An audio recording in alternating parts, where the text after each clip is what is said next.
अस्सलामु अलैकुम रहमतुल्लाहि व बरकातुहू। मौलाना अबुल कलाम आज़ाद के मुताबिक दुनिया 10,000 साल भी चले तो भी दो चीज़ें ख़त्म ना होंगी। एक, हिंदुस्तान में बहुसंख्यक समाज की तंग नज़री। यही वजह है कि आज आज़ादी के 73 साल बाद भी हिंदुस्तानी मुसलमानों की वतन परस्ती को बहुसंख्यक समाज शक की निगाह से देखता है। नंबर 2, मुसलमानों की अपने कायदीन से बदगुमानी। तारीख बताती है कि दुनिया का मुश्किल से मुश्किल तरीन काम भी आसानी से अंजाम दिया जा सकता है, लेकिन कोई माई का लाल मुसलमानों को एक झंडे के नीचे जमा नहीं कर सकता, क्योंकि मुसलमान एक ऐसी कौम है जो अपने खैरखाहों को दुश्मन का एजेंट समझती है और उनकी टांग खींचकर खुद गैरों के तलवे चाटती है। यही कौम है जिसने वक्त के मुजाहिदे आज़म क़िबले अव्वल को आज़ाद कराने वाले सुल्तान सलाहुद्दीन अय्यूबी को सलीबी एजेंट कहा, सुल्तान महमूद गजनवी को लुटेरा और डाकू कहा। नज़र डालेंगे तो पता चलेगा कि सभी मुखलिस कायदीन को यही तमगा मिला है कि फ़लाँ फ़लाँ का एजेंट है या फ़लाँ फ़लाँ का दलाल है। आज हिंदुस्तानी मुसलमानों की बिल्कुल यही हालत है।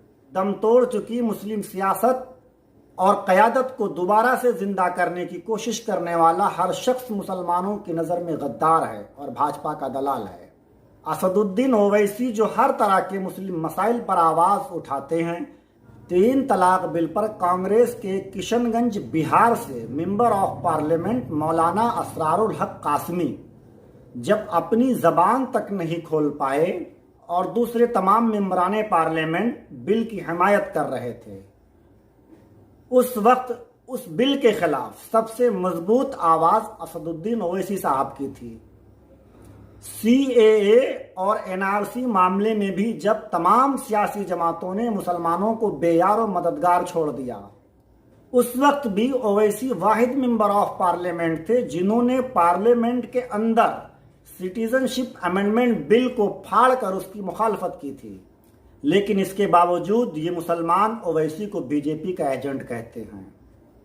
सोचने की बात यह है कि जो आदमी बआसानी शाहाना जिंदगी गुजार सकता हो, जिसके आबाओ अजदाद इतनी दौलत छोड़ गए हों कि वो करोड़ों चाय वालों को खुद खरीद सकता हो, जो शख्स खुद 13 करोड़ से भी जायद मिल्कियत का मालिक हो, उसको क्या जरूरत है कि वो किसी चाय वाले के हाथों टकों के दाम पर बिके। ये तो रही बात असदुद्दीन ओवैसी की। अब इस शख्स को देखिए, ये हैं जनाब डॉक्टर मोहम्मद अय्यूब पीस पार्टी के कौमी सदर, जिन्होंने यूपी समेत पूरे मुल्क में मिल्ली क़यादत की रूह फूंकी। इनके बारे में भी कुछ होशियार मुसलमानों का कहना है कि ये योगी आदित्यनाथ के एजेंट हैं। इन अक्ल के अंधों की जानकारी के लिए बता दूं कि 31.28 करोड़ का मालिक ये शख्स अपने आप में इतना अजीम है कि मंदिर के चढ़ावे पर जिंदगी बसर करने वाला कोई ढोंगी इसे खरीद सके, ऐसा मुमकिन नहीं। यही शख्स जब तक सिर्फ एक डॉक्टर की हैसियत से अपनी खिदमात अंजाम दे रहा था, तब तक फरिश्ता या भगवान से कम दर्जा नहीं दिया जाता था। लेकिन जैसे ही 2008 में इन्होंने सियासी पार्टी बनाकर मुसलमानों, अति पिछड़ों, अति दलितों के सियासी हिस्सेदारी की बात की, यही फरिश्ता सिफत इंसान किडनी चोर और बलात्कारी हो गया। चलो मान लेते हैं कि ओवैसी की वजह से बीजेपी को फायदा होता है, लेकिन यहाँ सवाल ये पैदा होता है कि जहाँ ओवैसी या कोई भी मुस्लिम क़यादत सिरे से है ही नहीं, वहां बीजेपी को फायदा कौन पहुंचा रहा है? और क्या वहां सेकुलर वोटों को तकसीम करने वालों को भी आप इसी तरह माँ बहन की गालियां देते हैं जिस तरह ओवैसी और डॉक्टर अय्यूब को देते हैं? दरअसल मुसलमानों के खिलाफ ये एक जाल है जिसमें मुसलमान आसानी से फंस जाता है।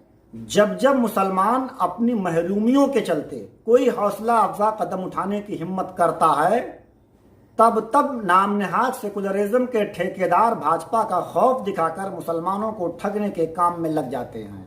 मिसाल के तौर पर आप इन साहब को ही सुन लीजिए। असदुद्दीन ओवैसी जी उत्तर प्रदेश के अंदर आन के उन 100 सीटों पर चुनाव लड़ने का कह रहे हैं जिस पर ज्यादा मुसलमान हैं। मैं उनसे पूछना चाहता हूं कि हैदराबाद के अंदर वो 8 सीटों पर चुनाव क्यों लड़ते हैं, क्या वजह है? क्यों हिंदुस्तान उत्तर प्रदेश के मुसलमानों को ठगने के लिए आए हैं? क्यों बिहार के मुसलमानों को ठगा?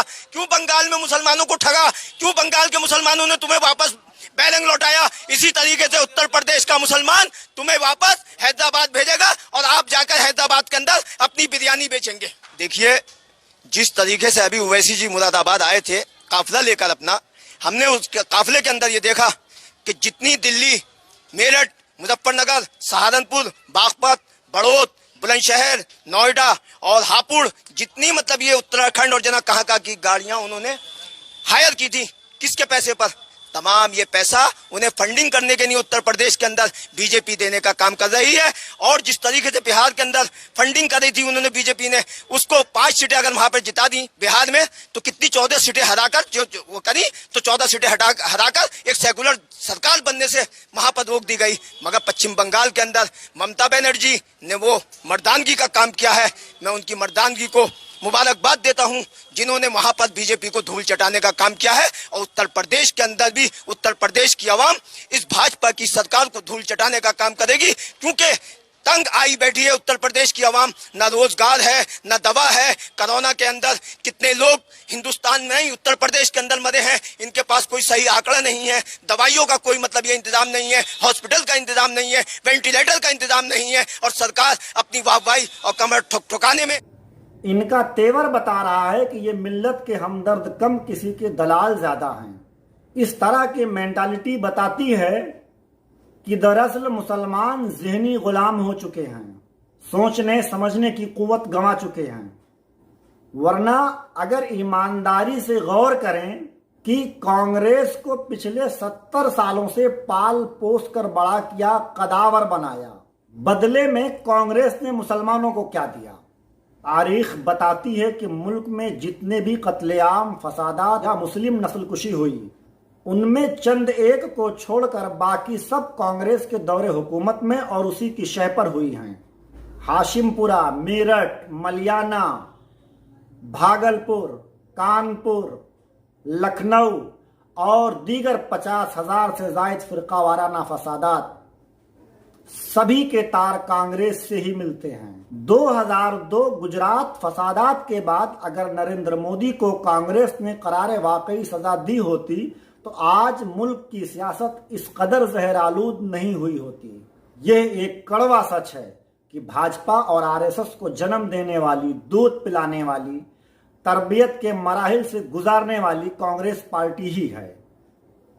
बाबरी मस्जिद फैसले पर सबसे ज्यादा खुशी कांग्रेसी दफ्तर में मनाई गई और बरजस्ता कहा गया कि आज कांग्रेस का ख्वाब पूरा हो गया, क्योंकि बाबरी मस्जिद का ताला खुलवाना, मूर्तियां रखवाना, सारे उमूर कांग्रेस के दौरे हुकूमत में ही हुए।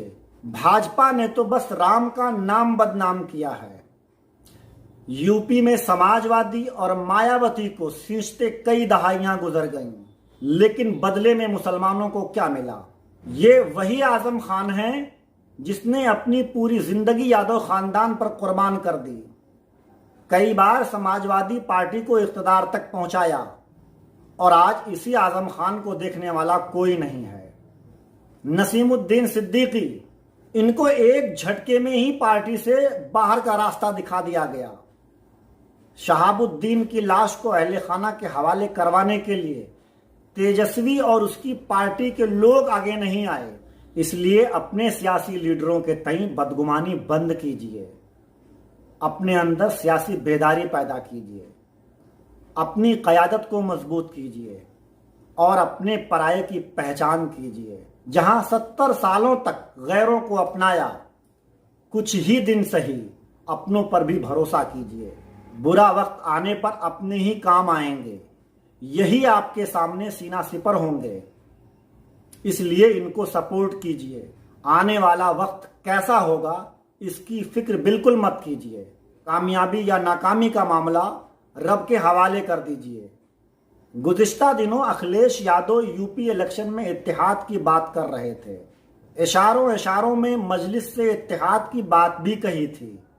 इसी सिलसिले में जब समाजवादी पार्टी से सवाल किया गया कि अगर मजलिस की मदद से समाजवादी पार्टी इख्तिदार में आई तो क्या मुसलमान नायब वज़ीर आला बनाएंगे, इस सवाल को मुसलमानों की हितैषी कही जाने वाली समाजवादी पार्टी ने सिरे से ही मुस्तरद कर दिया। सोचिए, जो यादव सिर्फ 6% हैं, उनके तेवर और उनकी सोच आपके बारे में कितनी घटिया है। शहाबुद्दीन के मामले में आरजेडी की कमीनगी खुलकर सामने आ गई। लालू यादव का खानदान मुसलमानों के सियासत में आने से कितना नाला है, इसका अंदाजा शहाबुद्दीन साहब के साथ हुए सलूक से बखूबी लगाया जा सकता है।